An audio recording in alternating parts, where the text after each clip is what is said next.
folks, Ian Baker here with another impromptu wooden railway review.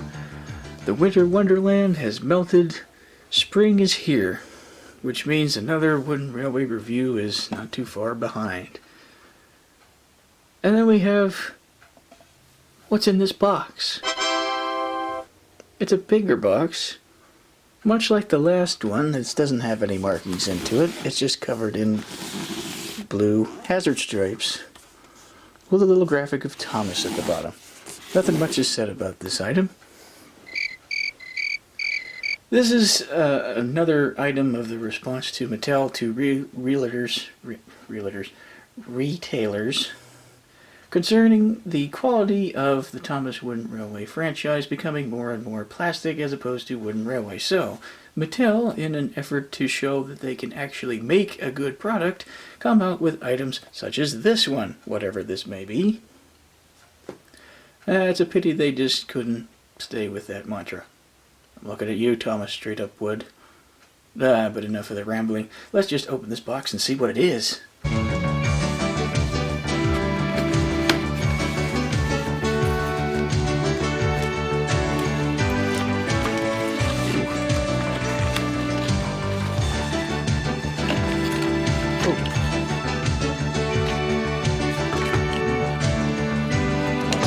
Pieces. That sounds good. Good straights.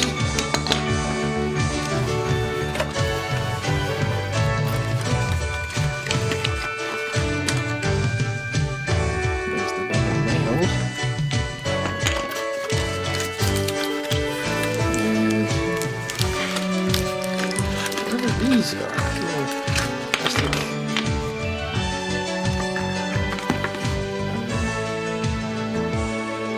Something. Oh, doohickeys, I guess. Figure out what those are in a minute, I guess.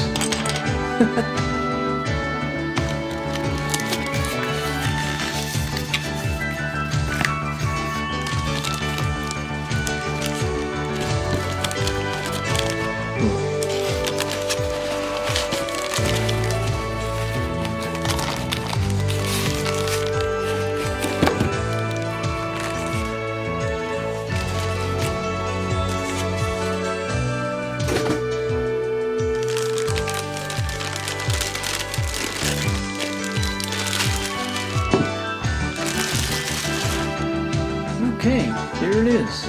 This is the 2013 Store and Play Carry Case. Well,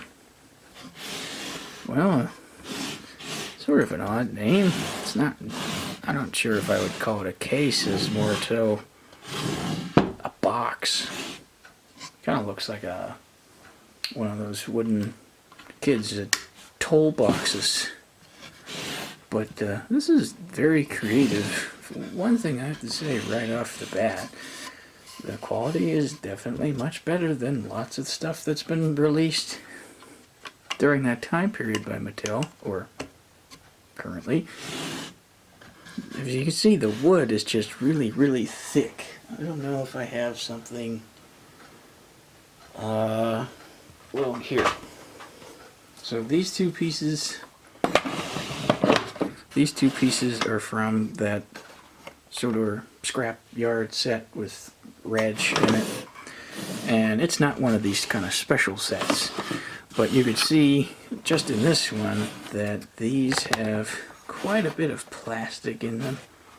And the only wood, like especially on this part, is only a very thin little panel here. This piece has a little bit more wood.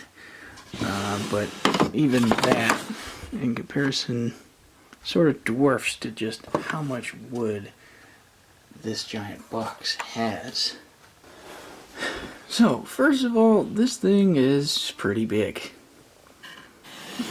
It's about 6 inches wide and about, I'd say, maybe 10 inches, maybe even a foot long. There's quite a bit of artwork on top of it. When they displayed it online, I bought this from the Mattel website on sale, so instead of spending what was originally $40, I spent, I think, $12. Yeah, that sounds about right. I paid $12 for this. I think that's a good price for it. 40, I'm not 100% sure.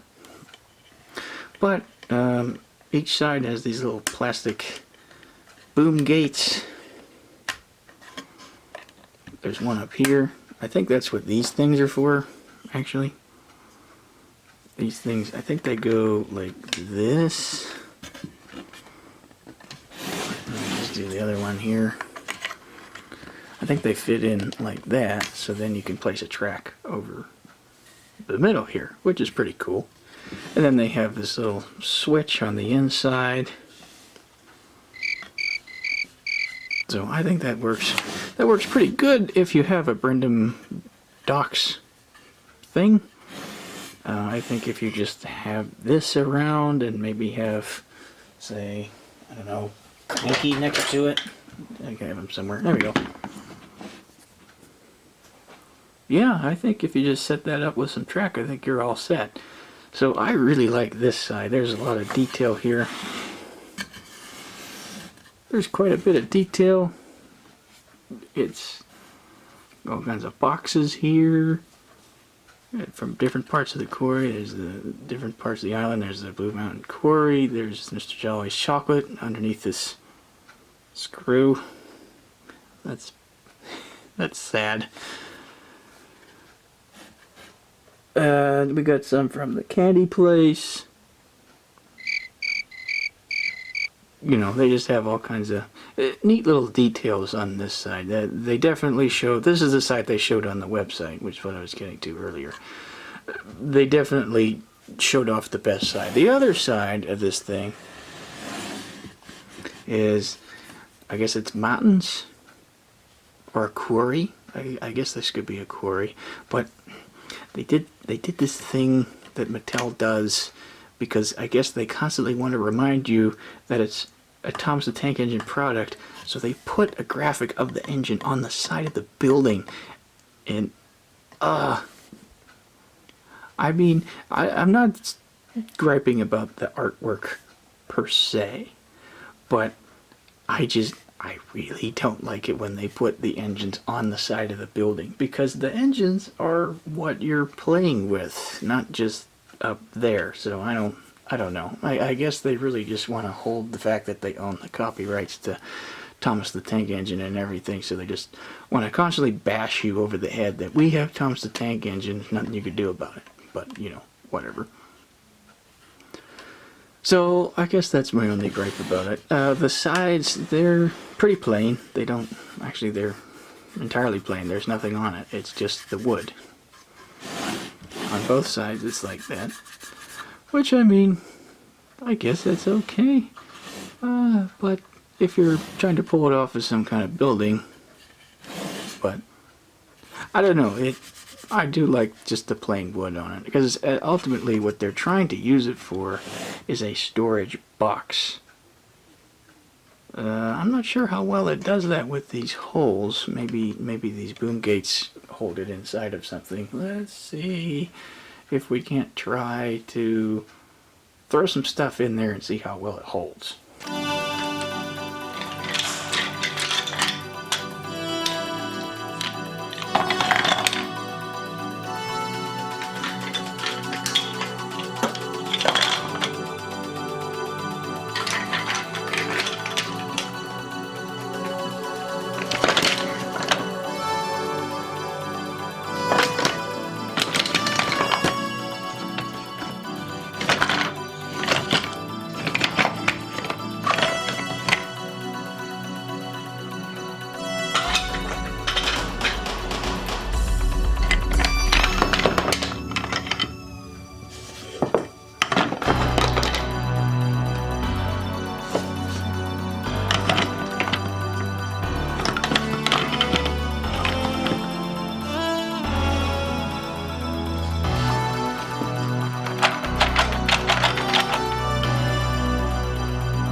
I'm actually quite impressed. I didn't actually think that it was gonna hold as much as it does, but it holds basically my entire collection of switches and doesn't even spill them out at all, no matter how little I jiggle it.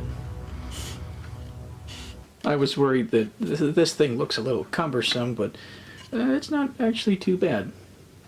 And another positive thing is all these extra adapter kind of pieces that it comes with. It comes with 2 male-to-male